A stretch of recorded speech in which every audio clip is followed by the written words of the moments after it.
Friction is the enemy. Yes. In fact, we have that in the PowerPoint presentation. Friction is the enemy. Friction is By the far. enemy. You gotta attack friction. Like Grant went through Richmond. And just moving along a little bit, now the students are supposed to bring in their own CDs or DVDs. Okay, you can see these are all brought in by the students. Okay, and the difficult thing is, depending on whether it's animation, whether it's some of these. Runaway car. Well, that one didn't have too much friction. You know, Staples brand.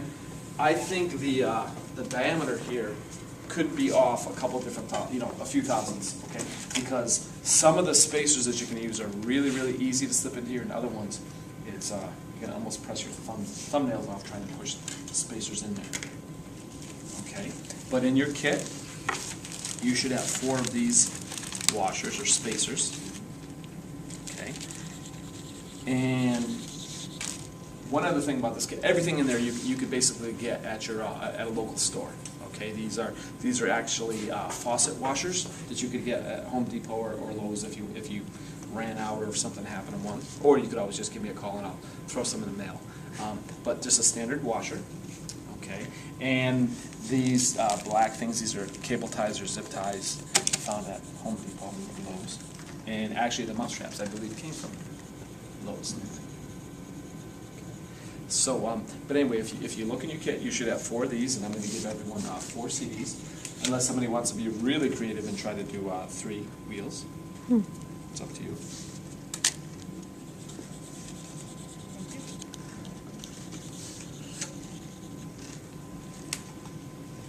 Everyone's trying to reduce friction.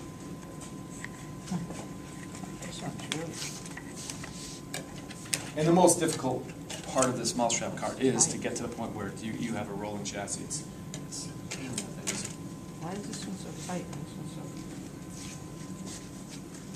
could be 2 things. It could be either that maybe your straws collapse a little, I can look at it, Wow. or it could be just that this dowel could be larger than this one. Let's see. Could be. No.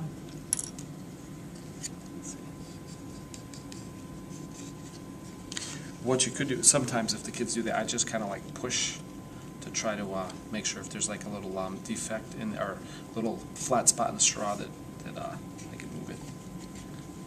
Yeah. And that's not bad. What I could do is I'm going to run, I'll get a little bit of sandpaper. If you have that problem, you make could it a always little sand this thinner, down yeah. just a little bit thinner. This, Okay, but first I'll show you how I would put the CDs on.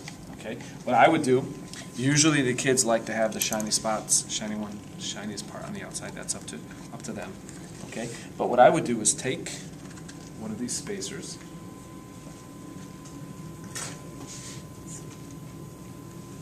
I'll wait till Mark till you can come over here because this is a little tricky.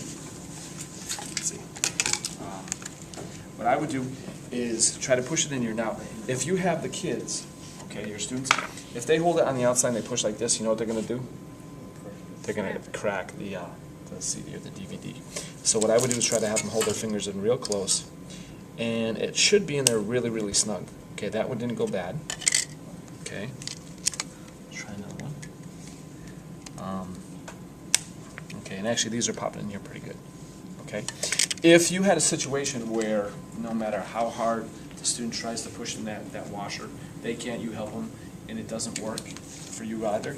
If you take a utility knife and if you put just like a little chamfer on the edge here, it makes a huge difference as far as how easy those spacers go in there, okay, or the washers.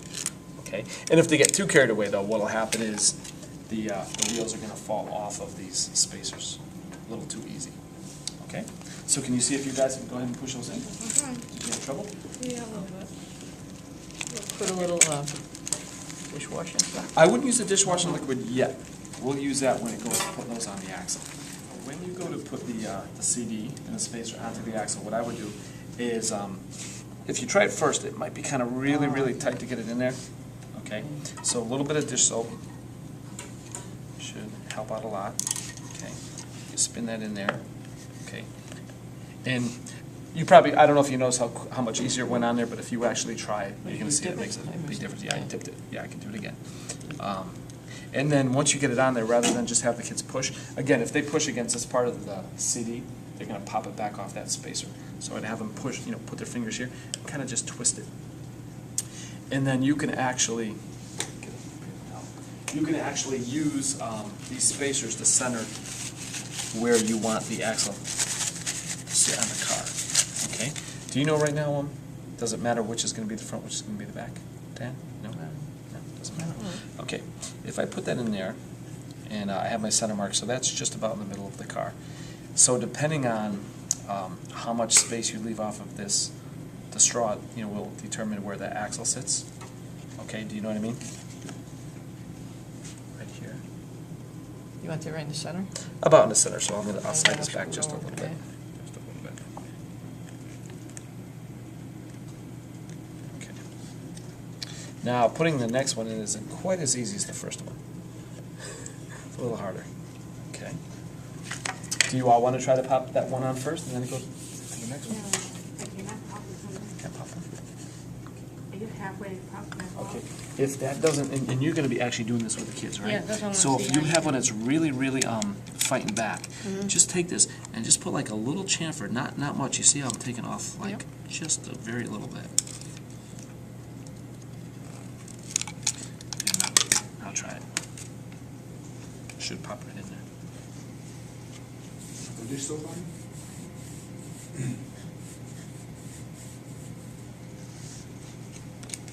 Pop it easier. If we, and so quiet now, before she wasn't quiet yet. Okay. Too tight? Yep, I'm going to go get sandpaper for you for that one.